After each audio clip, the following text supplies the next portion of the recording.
বিসমিল্লাহির রহমানির রহিম। আসসালামু আলাইকুম ভিউয়ার্স, আপনারা সবাই কেমন আছেন? আশা করি অনেক ভালো আছেন। আপনাদের সাথে আজকে শেয়ার করব গরুর মাংসর কলিজা ভুনার রেসিপি। এখানে আমি 1 কেজি গরুর কলিজা নিয়েছি, ভালো মতো ধুয়ে ওয়াশ করে নিয়েছি। কলিজাগুলোর পিস আমি আমার পছন্দ মতো কেটেছি, আপনারা এর থেকে ছোট বা বড় করে কাটতে পারেন। এখন আমি চুলায় কড়াইতে কলিজাগুলো দিয়ে দিলাম, দিয়ে দিব পানিতে আমরা কলিজাগুলো একটু ভালো মতো সিদ্ধ করে নেব। অবশ্যই কলিজা রান্না করার সময় এরকমভাবে একটু পানিতে সিদ্ধ করে নিয়ে রান্না করাটা ভালো। এতে কলিজার থেকে গায়ের থেকে যে এটা এক্সট্রা ময়লা থাকে সেটা বের হয়ে যায়। রক্ত বা ময়লা যেটাই থাকে সেটা সম্পূর্ণ এই গরম পানির কারণে বের হয়ে যায়। আমি 1টা বা 2টা বলক তুলেই এখন চুলাটা অফ করে পানিটা ঝরিয়ে কলিজাগুলো ভালো মতো ধুয়ে নিয়েছি।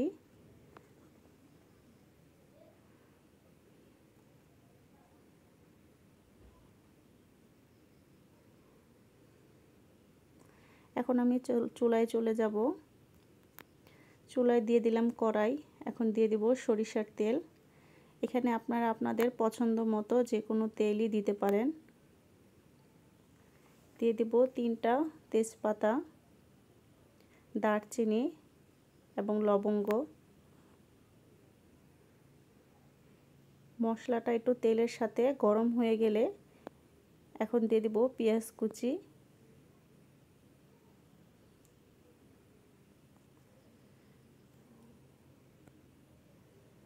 এবং 3-4টা কাঁচামরিচ ফালি। ঝালটা আপনারা আপনাদের পছন্দ মতো অ্যাড করবেন। এখন তেলের সাথে ভালো মতো পেঁয়াজগুলো মিশিয়ে নেব। পেঁয়াজটা যখন সফট হয়ে যাবে তখনই আমরা একে একে সব মশলাগুলো দিয়ে দিব।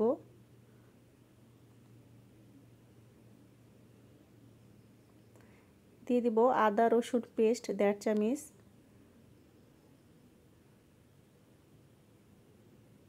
স্বাদ মতো লবণ, 1 চামচ হলুদের গুঁড়া, 2 চামচ মরিচের গুঁড়া,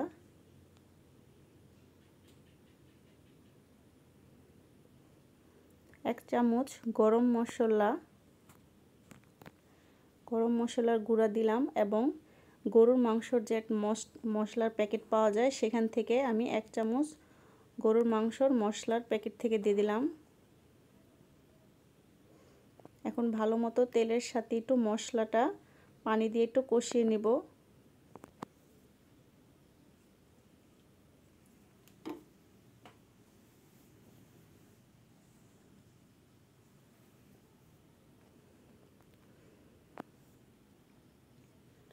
মশলার উপরে যখন তেল ভেসে উঠবে তখনই বুঝতে হবে যে আমাদের মশলাটা কষানো কমপ্লিট।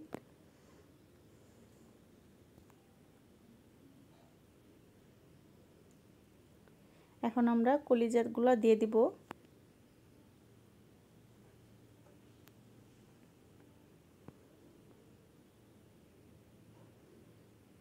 ভালো মতো মশলার সাথে মিশিয়ে নেব।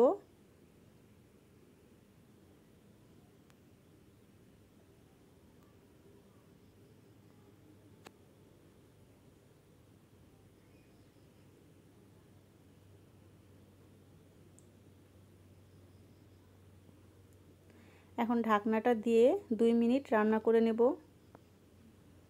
2 মিনিট পর আমি আবারও একটু নাড়াচাড়া করে দিয়ে দিব।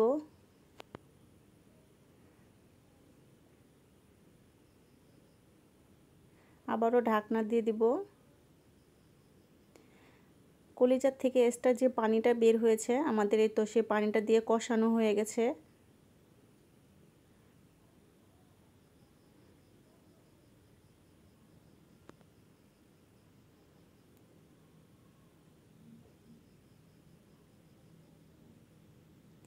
এখন এখানে 1 কাপ পরিমাণ পানি দিব।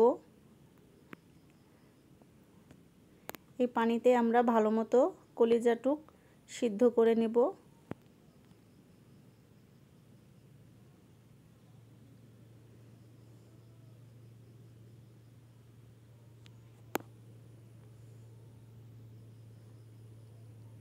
এই তো আমাদের পানিটাও শুকিয়ে এসেছে। আমাদের কলিজা ভুনা রান্না কমপ্লিট। আপনাদের মাঝে পরিবেশন করে ফিরে আসলাম। এই তো দেখুন ভিউয়ার্স বন্ধুরা, কত লোভনীয় এবং কত সুন্দর দেখা যাচ্ছে। এটা অবশ্যই আপনারা গরম ভাত দিয়ে বা রুটি পরোটার সাথেও কিন্তু খেতে পারেন, অনেক ভালো লাগবে। অবশ্যই বাসায় এরকম ঘরোয়া কিছু উপকরণ দিয়ে, বেশি মশলা দিয়ে রান্না না করে ঘরোয়া কিছু মশলা দিয়ে আপনারা এই রেসিপিটা ট্রাই করতে পারেন। সবাই ভালো থাকবেন। আসসালামু আলাইকুম।